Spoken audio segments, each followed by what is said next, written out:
Hey folks, Kilt-Man here. Kilt-Man at your services. How are you all? That we're all doing very, very well.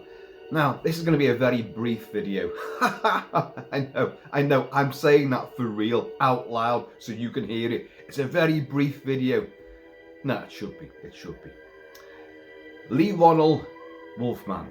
Yes, not the Wolfman, but just called Wolfman for Blumhouse. Yeah, coming out January 17th next year, 2025. I've reported on it loads of times. You guys all know werewolves and the Wolfman, my favourite creature of all time. And I was once looking forward to this. Then I discovered that it's Lee Wannell and I wasn't fussed on the Invisible Man. I hate Blumhouse and oh dear.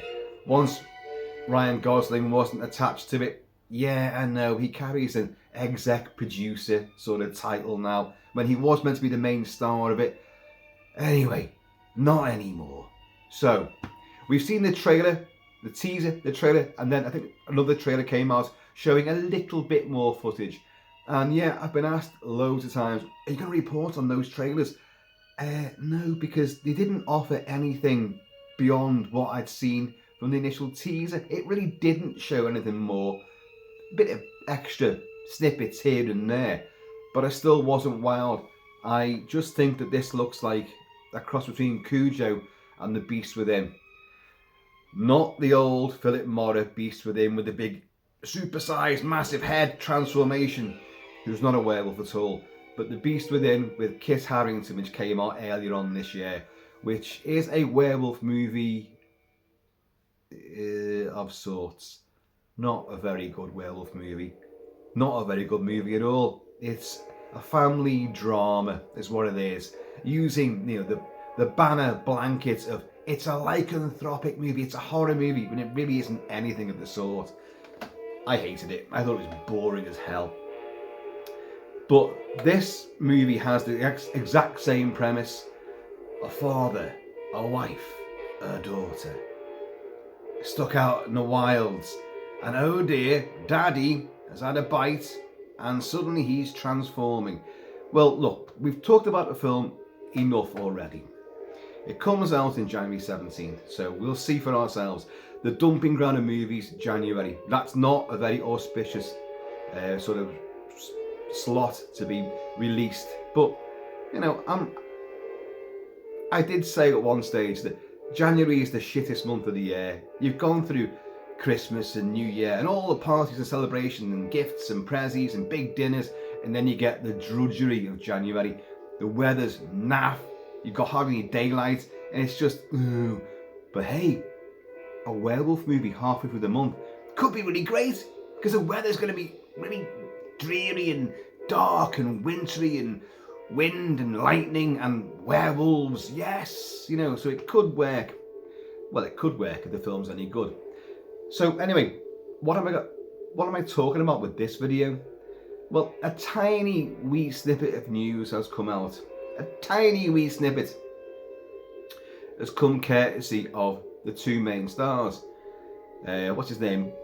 Well, Chris Abbott, who plays Blake. He was once called, you know, Larry Talbot. When they first mooted this, he was Larry Talbot, as in Lon Chaney Jr. You can see behind me here. And also there, as his alter ego, the Wolfman. And he was called Lawrence Larry Talbot. Then that changed and he became Blake. Okay, well, okay. It's an updated story, so it's not playing the same character. It's a very different sort of transformation anyway. And that's what we're going to talk about. Because we all saw the really, really naff costume, the unbelievably, the old man hobo, looked like something out of Big Trouble in Little China. David Lopan, you know, as a hermit living on the streets, and that was meant to be our finished Wolfman from this movie. Well, it was Halloween Horror Nights at Universal Orlando, and yeah, they pushed it. I showed you the pictures. You've all seen it, and everyone was utterly horrified. Then the full trailer came out, and they kept saying, well, you know, that might not be the finished design. The trailer came out, and yes, you do see that horrible, pathetic, wretched creature in that trailer. I've used a great screen grab as the image, the thumbnail for this, where he's looking through the windscreen. That is the same makeup. Right. They're now saying, right, this is the Lee 1L and all his producers and all that are saying that was, let's get this right, an unintentional Halloween Horror Nights scare performer unveiled an interpretation of the creature. But it's not our final version of it at all. Oh no.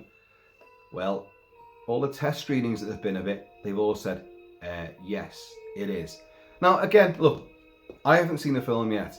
I've just seen that horrible, fucking wicked, horrible costume, which is not a Wolfman in any way, shape, or, imagination. It's not at all a Wolfman. And now they're saying, well, it might be in there, but it's just part of an ongoing transformation. Okay, that's fine. But looking at that trailer, when you see him in the car windscreen and his hand comes smashing through and he's looking through, that is the same creature that you saw Halloween Horror Nights. It is. And I can't presume he's going to change anymore after that. But I could be wrong. Look, I don't want to be sitting here pouring scorn on a film I haven't seen. But that creature looks awful. It's Blumhouse.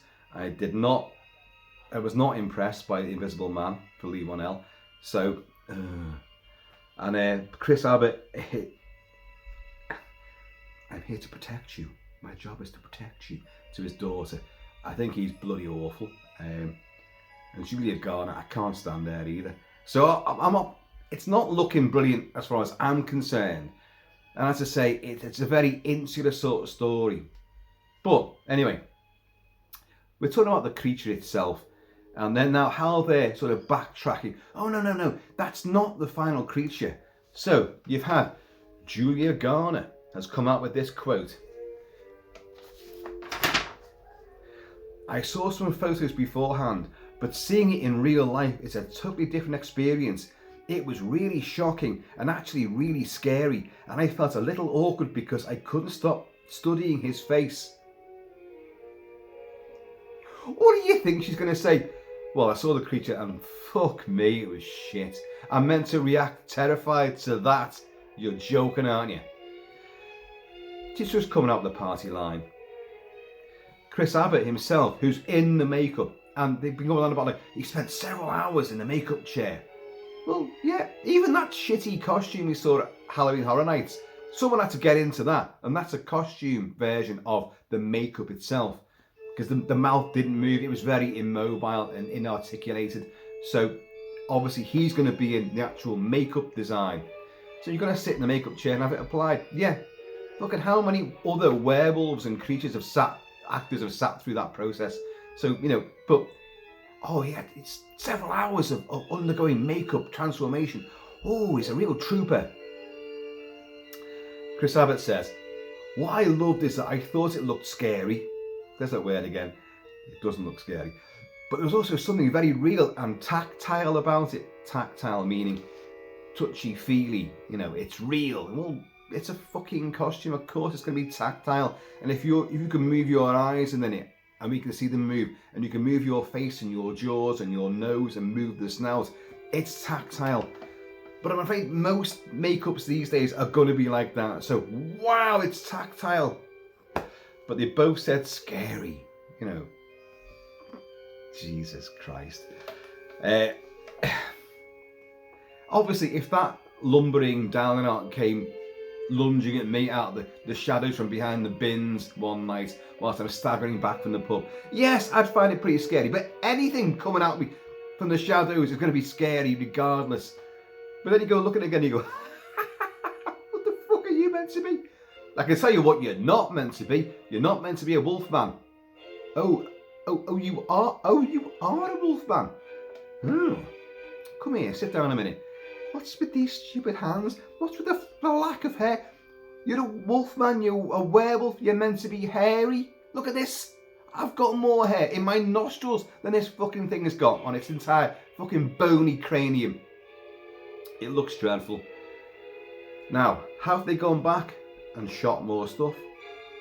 I don't know. I mean, I don't know. I doubt it. The film was wrapped a while ago, so, but films get wrapped, back to finish shooting, post-production now, and then test screenings take place. Oh dear, not gone down too well. Quick, get everyone back and let's reshoot the ending, let's do this, let's change that. Happens all the time. And here's a major case in point. This is the film which needs it. If that was the creature, and then I say, well, no, you haven't seen the final transformation. You haven't seen that. Then they have gone back and reshot it because the test screening said that that is the final creature. Not me saying that. That's people who've seen the test screenings. And that was ages ago. So they've had ample time to go back in and rejig the final look of this beastie. Dear God. Of course, they've gone back to the family house, his family house out in the woods. They've left the city and gone to his old ancestral home in the woods. So you've got a cabin in the woods. What is it that puts the bite on him? They have a road accident at the start when they're going out there, and a beast, and they're hanging up sort of on the side in their rig, and the kid and the mother get out safely, but something gets him before he can get out, and then they get chased back through the woods, back to the cabin, the house, and they get in there and he discovers he's got a wound on his arm, which doesn't look like a bite. If you look at the trailer, my own lycanthrope is here, on all fours, wagging its tail and slurping its water, quite noisily. It looks like a scratch. And in the first sort of discussion that Lee Whannell gave about once that creature design had been leaked out, they said, oh, well, then it's a generational transformation, and it's a slow process. So how long are they in that house for? Because the impression you get is that they get back there and he begins to change, like sort of overnight. It doesn't seem like it's going to be for days and weeks. Although it may be, it may well be, I don't know. That's not the impression I get from it though. It seems to be quite a quick sort of thing overnight. Because the synopsis is, the premise is that they get attacked by a beast out there which pursues them back to the house, and the dad has to fight to protect the family and also fight off the creature outside. And then, oh no, he's becoming something as well. So you've got two creatures at least in this. Whether he kills the one that's outside there, I don't know. Presumably someone's going to kill it, and then he's going to become the monster. But in a later sort of premise, it comes up with all that. They go back to the house and the monster pursues them.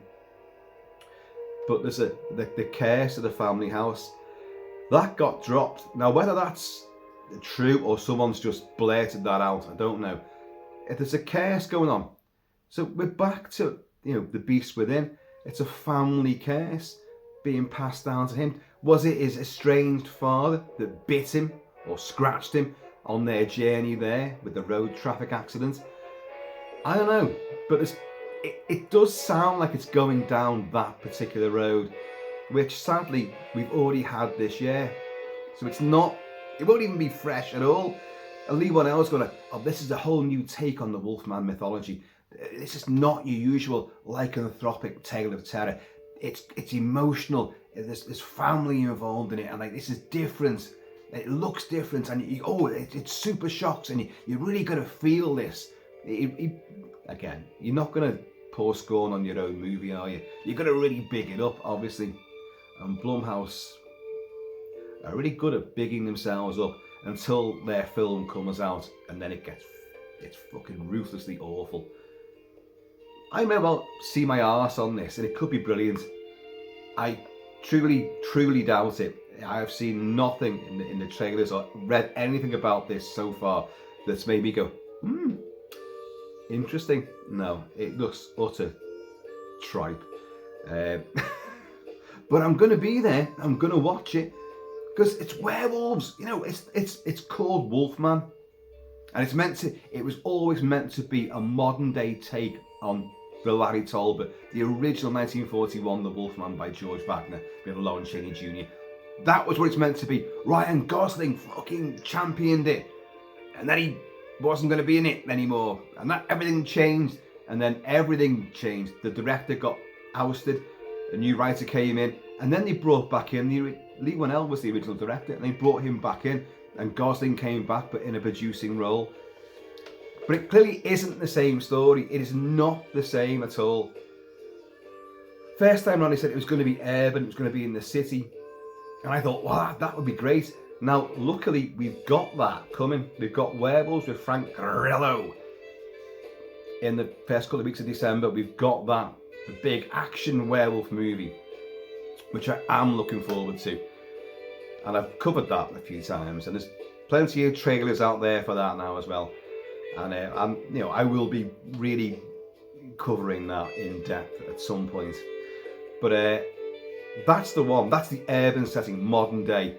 This, it's modern day, but you're forgetting the city and you're going out to, oh dear, we've got a cabin in the woods all over again. How many fucking times are we going to have that scenario played out? It could be great. But here's the thing about, that Halloween Horror Nights. An unintentional Halloween Horror Nights scare performer unveiled an interpretation. Unintentional. Do you really think that some guy just walked into like a storeroom? I think I'll put that costume on. That looks interesting.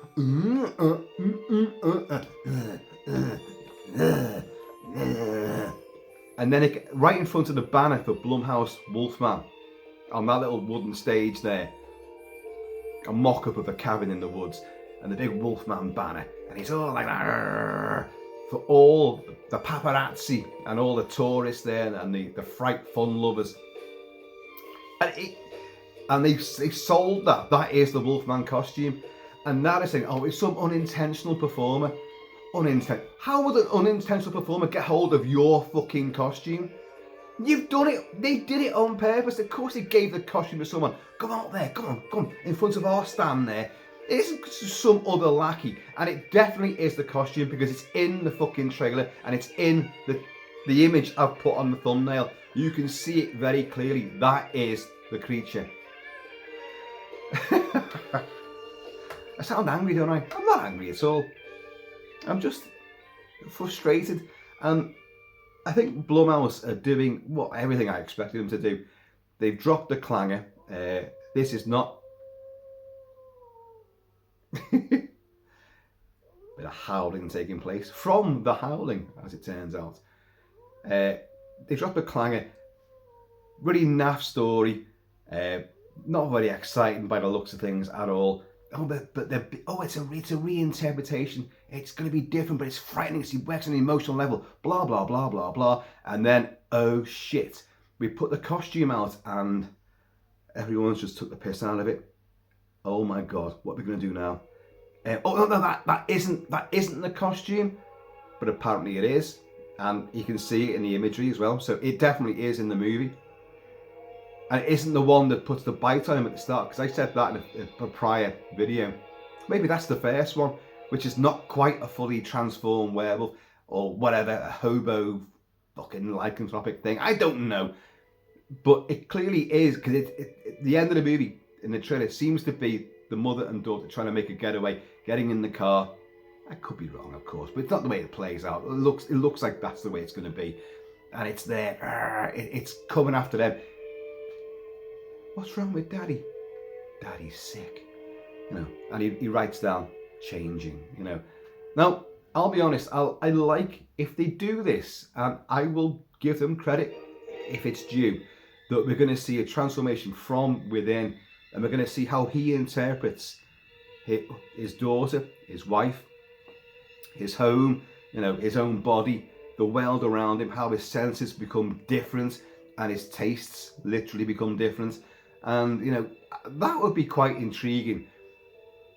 It's not like it hasn't been done before. You look at American Werewolf in London, we get David's, going through his transformation, the pain he's in, and like the fact that he gets told what he did, and he now knows, oh shit. But what I mean is, to see it, right, I'm undergoing this, my body feels different, my nails are growing, he should be not gaining hair, he's fucking losing hair. Looking at that bloody costume, it's fucking baldy with just little Japanese witch doctor wisps of hair. David Lopan again. Oh, that's Chinese, of course. You know what I mean. But it would be intriguing to see if that pans out in any sort of, really meaningful way. Does something different. That maybe he does try to communicate, but the animal within him, or whatever it's meant to be, there's no fucking wolf there that I can see, but the beast within, hey, is taking over, and he's trying to fight it.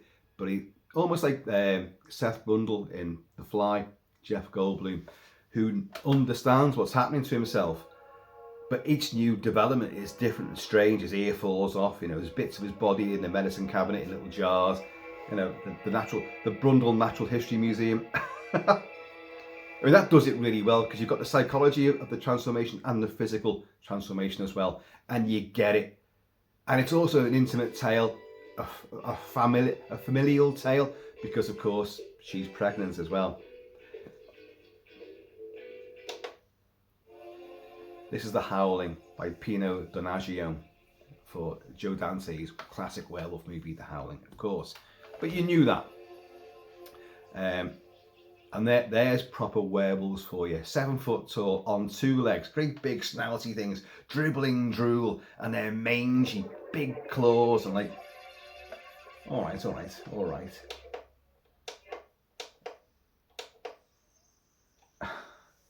They were sound effects at the back end of this score CD.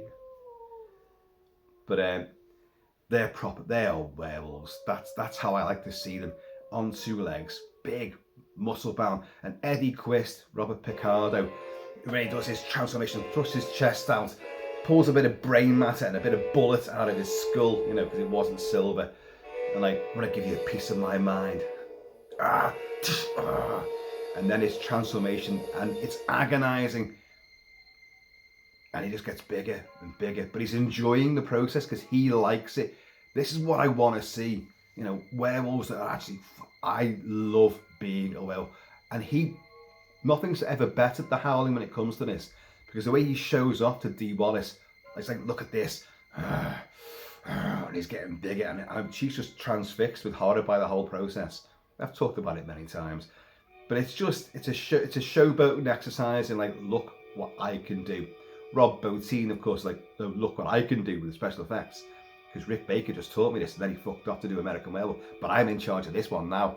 And my film comes out before his. But it is Eddie Quist showing off what he can do.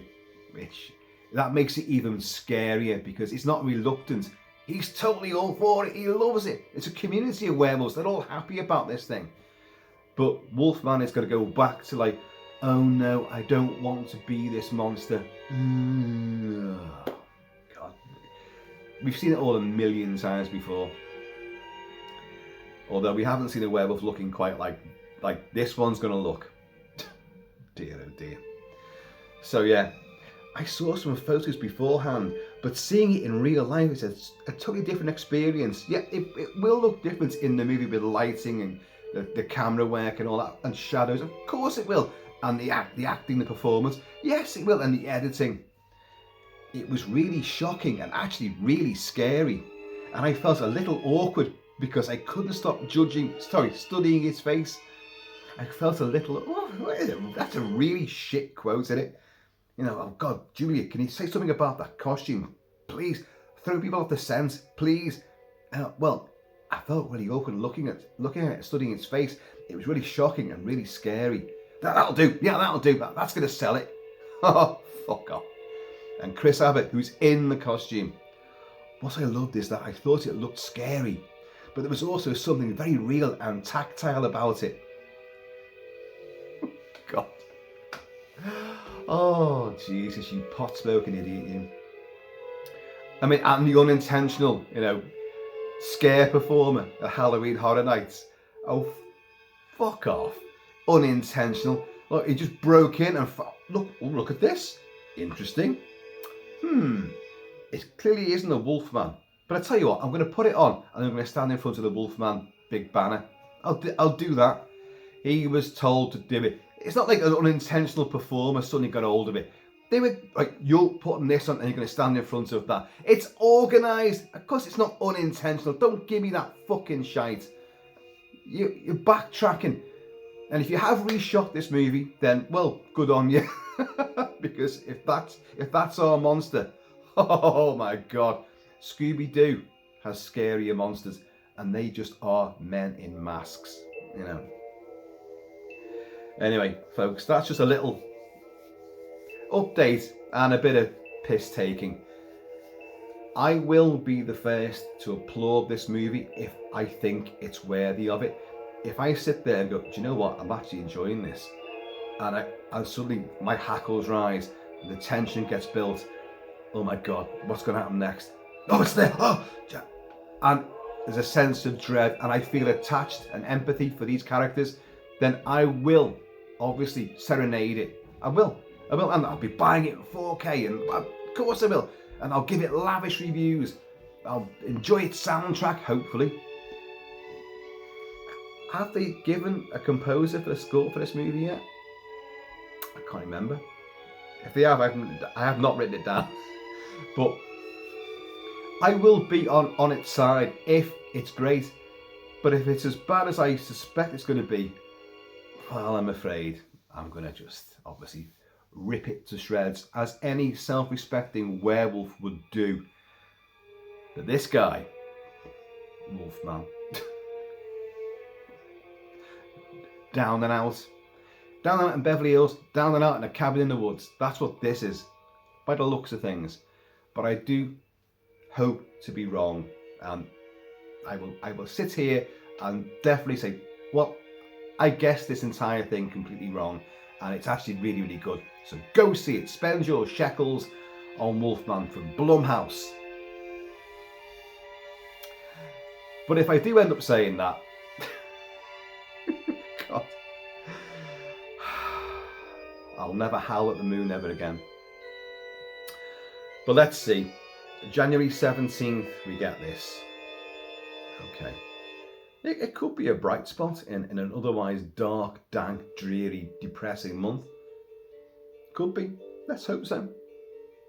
Anyway, folks, I have been always Shelby Kilt-Man. Please, in the meantime, in this ever, oh God, that's not a Wolfman in between time. Please keep it kilted, keep it Celtic, and I'm going to see you all.